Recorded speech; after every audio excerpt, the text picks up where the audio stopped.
ઉનાળામાં પેટને ઠંડક પહોંચાડે તેવી આજે હું તમને મસાલા છાશની રેસીપી બતાવીશ. મસાલા છાશની સામગ્રી: દહીં, ફુદીનો, કોથમરી, મરચું, શેકેલું જીરું, સિંધાલું, કાળા મરી પાવડર અને સંચળ. હવે આપણે ફુદીનો, કોથમરી અને મરચું એ ત્રણેયને ખાંડી લઈશું.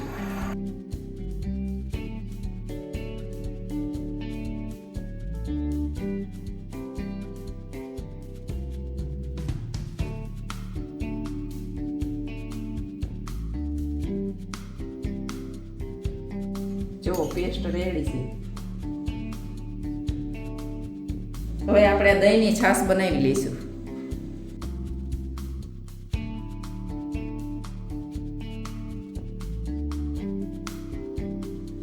જો હવે પેસ્ટ નાખશું. તમારે આ પેસ્ટમાં આદું નાખવું હોય તો નાખી શકો છો. હવે સંચળ નાખશું. હવે સિંધાલું, કાળા મરી પાવડર અને શેકેલું જીરું.